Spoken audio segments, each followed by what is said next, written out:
Hello friends, ધમુસ kitchen and vlog પર તમારું સ્વાગત છે. મિત્રો, કાચી કેરીના અથાણા, છૂંદો, મુરબ્બા તો હંમેશા બનાવીએ છીએ, પણ આજ હું તમારી સાથે કાચી કેરીની એક અલગ ખૂબ જ સ્વાદિષ્ટ રેસિપી બનાવવાની રીત શેર કરું છું.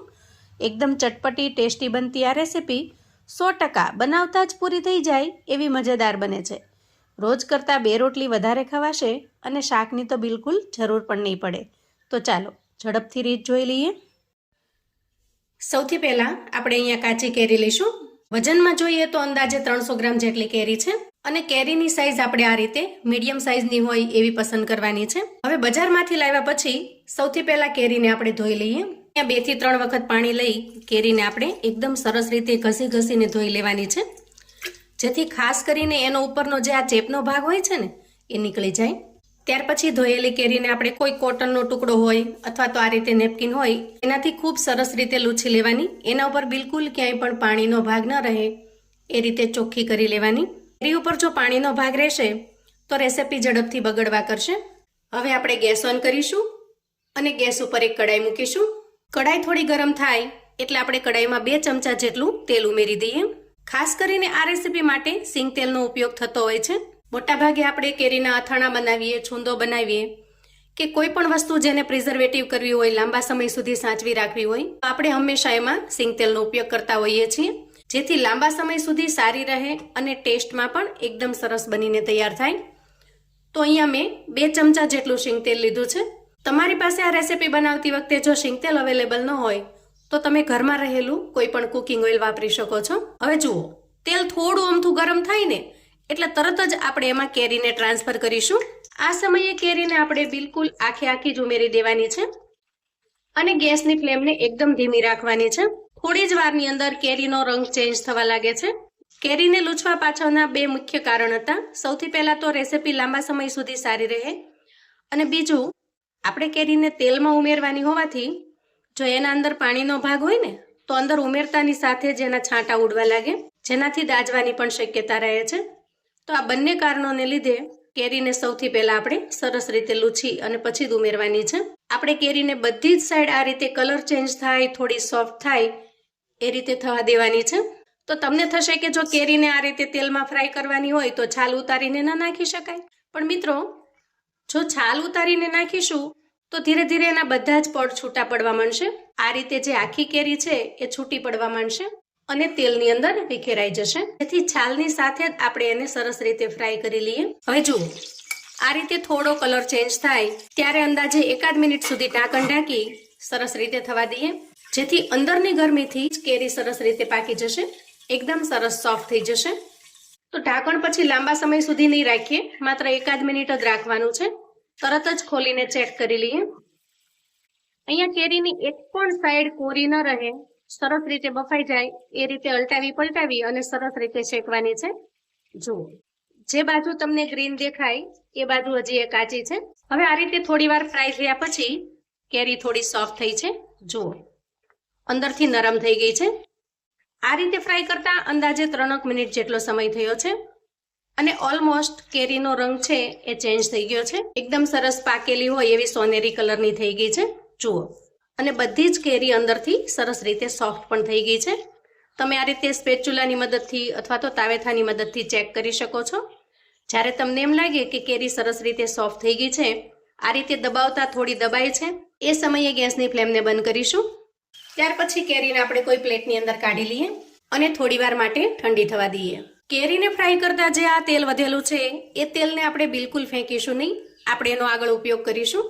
હવે અહીંયા કેરી ઠંડી થઈ ગઈ છે, તો ચાકુની મદદથી એનો ઉપરનો જે ભાગ છે, ડીટીયાનો ભાગ, એને દૂર કરી લઈએ.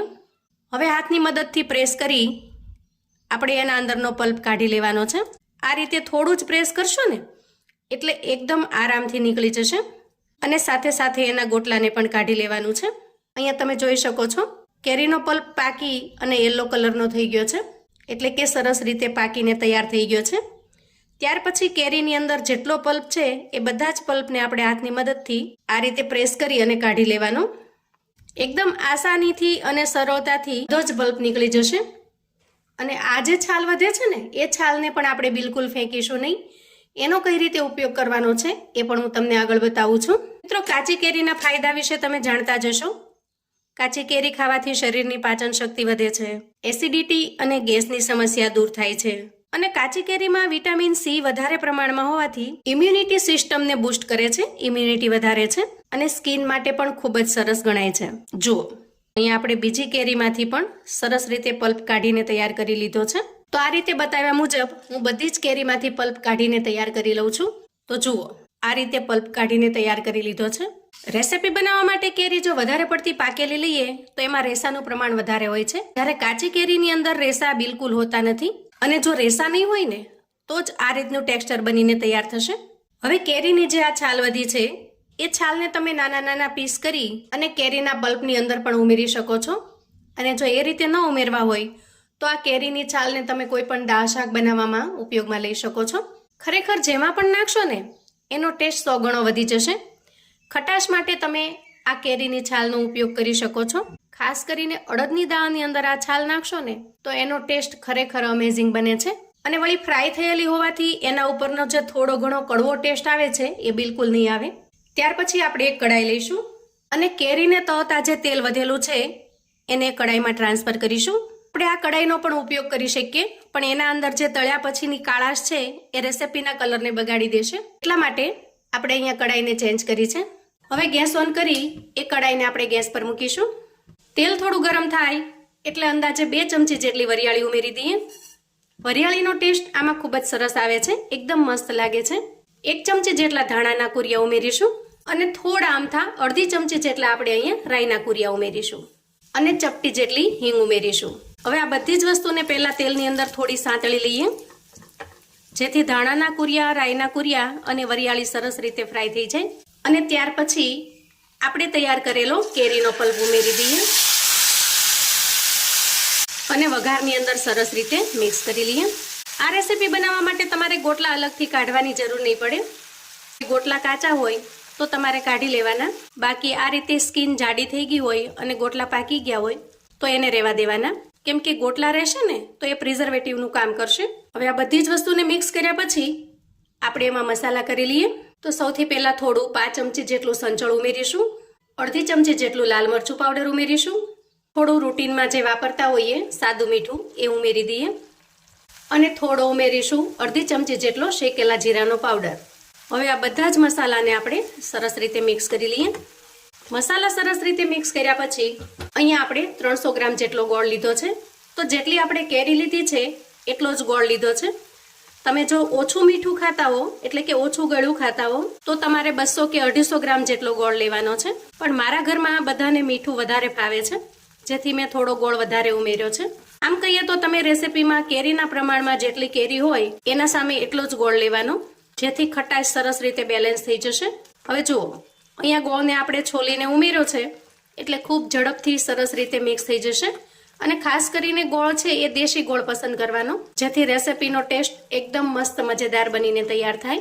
વાહ, જુઓ અહીંયા તમે જોઈ શકો છો, અહીંયા આપણી ટેસ્ટી એકદમ મજેદાર ચટપટી એવી કેરીની રેસીપી બનીને તૈયાર છે. કોઈ પણની સાથે પૂરી, પરાઠા, રોટલી, ભાખરી કે પછી દાળ ભાત, ખીચડી, કઢીની સાથે પણ એકદમ અમેઝિંગ ટેસ્ટી લાગે એવી સરસ મજાની રેસીપી બને છે. અહીંયા ગોળ ઉમેર્યા પછી અંદાજે અડધી કે 1 મિનિટ સુધી આપણે ચલાવી લેવાનું, જેથી ગોળનો સ્વાદ કાચો ન લાગે અને ગોળ પ્રોપર સરસ રીતે મિક્સ પણ થઈ જાય. આને તમે કેરીની ચટણી કહો, કેરીનું શાક કહો, કેરીનો મુરબ્બો કહો, જે કહો એ નામ આપી શકો છો, પણ સ્વાદમાં એકદમ લાજવાબ બને છે, ખૂબ જ ટેસ્ટી અને મજેદાર બને છે. મારા નાનીમાં આ રેસીપીને કેરીનું ચટપટિયું કહેતા.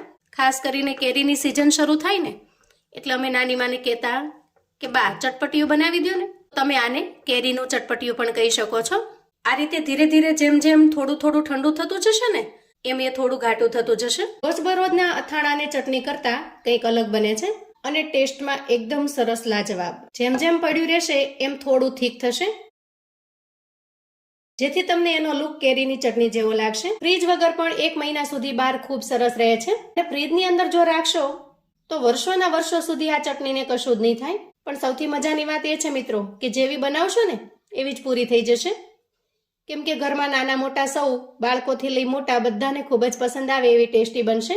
બ્રેડની સાથે જામની જગ્યાએ પણ તમે આ ચટણી લગાવી શકો એવી સરસ ખાટી મીઠી ચટપટી બને છે. તો મિત્રો, આવું અવનવું જાણવા માટે અને મને સપોર્ટ કરવા માટે ચેનલ પર જો તમે નવા છો તો પ્લીઝ ચેનલને સબસ્ક્રાઇબ કરજો. વિડીયો ગમે તો લાઈક અને શેર કરજો.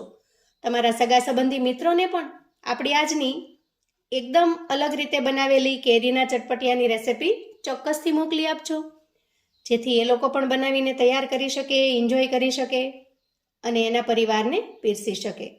કોમેન્ટમાં મને ચોક્કસથી જણાવજો મિત્રો કે આજની કેરીની આ યુનિક અને અલગ રેસિપી તમને કેવી લાગી છે. ફરી મળીશું એક નવી રેસિપી સાથે. ત્યાં સુધી આવજો મિત્રો.